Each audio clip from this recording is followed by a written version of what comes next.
Бул эл алдында видео ролик менен тааныштырып, мектептеги көйгөйдү айтып жаткан Ош шаарындагы номер 17 Гагарин атындагы орто мектебинин окуучулары. 11 класстын окуучулары Жаш долбоорчу 2019 кароо сынагына катышып, электрондук доска долбоорун коргоп жатышат. Окуучулар мектептеги кыналарда электрондук доска жок болгондуктан, учурда заман талабына ылайык келүүчү бир класска доскалуу долбоорун өздөрү жазган. Биз азыркы учурда Гагарин мектебинде боор менен жазып доскага өтөбүз да.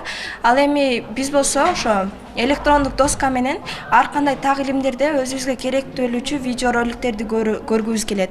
Мисал келтире кетсем, бул физика сабагында кээ бирки учурларда приборлор жок болуп калат да. Ошо приборлорду мындай угуу эле койгондо багындай эсиңде калбайт да, эгерде практика жүзүндө көрбөсөң. Эгерде биз практика жүзүндө көрбөсөк дагы, ошону видео ролик аркылуу көрсөк, ошол эсибизде калат. Бардыгы техника менен камсыздоо болсо, ойлойбуз, окуучулар дагы бир топ билимдүү жана бир топ көп ийгиликтерге жетишет деген ойдобуз. Мына ошол себептерден биз электрондуу досканы же болбосо бардык эле ошого керектүү техниканын бардыгын ошол көйгөйдөн алып келдик. Жаш долбоорчу 2019 кароо сынагы 2 ай мурун жарыяланган. Окуучулардын көз карашы менен мектептеги көйгөйдү аныктап, аны 50 000 сом менен кантип чечесиңер деген тапшырма коюлган.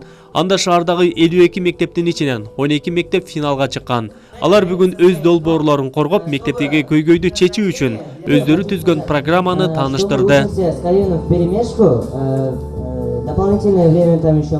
Мени бүгүнкү ушул долбоордо кубандырганы биздин мектеп окуучуларынын өзүн абдан эркин алып жүрүшү, долбоор түзүүдөгү максат кое билиши, жана андан максаттын жетишкендигин күтүлүү натыйжалары, жана эң негизгиси ушул долбоорлордун бардыгы билим берүүнү канткенде жакшыртабыз.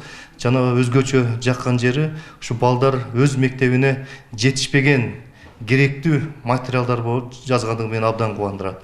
Конкурстун жүрүшүндө окуучулар мектептеги суунун жетишсиздигин айтып, 50 000 сомго бак дарактарга суу жеткирүү мүмкүн экендигин айтышты. Мындан тышкары электрондук китепкана, компьютер, доска жана башка багыттар боюнча долбоорлор сунушталды. Мектеп окуучуларынын ойлоп табуучулук жөндөмүн калыптандыруу жана дүйнө таанымын кеңейтип, мыкты долбоорлорду жаратууга шыктандыруу максатында уюштурулган сынактын демилгечиси, Жогорку Кеңештин депутаты Абдувахап Нурбаев. 2018 жылы Финляндияга барганда ошол жерин көрүп келдим да, Финляндияда балдарды жашынан баштап үйрөтөт экен да, ошо проблеманы аныктап, ошонун чечүү жолдорун кандай кылып. Бул балдардын кийин өз алдынчалуу болууга, чечим чыгарууга дагы бир чоң салым кошот да, өсүшүнө. Эми бул маанилүү да. Кээде мугалимдердин көз карашы башкача, окуучулардын көз карашы башка. Анткени мугалим окуучулар өздөрү карап туруп кандай болгондо жакшыраак болуп билип кызыгып, жакшы билим алабыз дегенде окуучулар жакшыраак көрүп бере алат да. Ошон үчүн окуучулардын көз карашы өтө маанилүү болду ичинде. Сынакта мектепте өнүктүрүүгө багытталган мыкты долбоор ээлерине 50 000 сом ыйгарылды. Эми ал каражатка окуучулар өздөрү түзгөн долбоорго ылайык ишмердүүлүгүн жүргүзөт. Жыйынтыгында жеңүүчүлөргө сыйлыктар берилип, атактуулардын ийгилик сыры деп аталган китеп таркатылды. Адыл Акжол, Айбек Үсөн, жаңылыктар. 5384 сом жалпысынан 43 000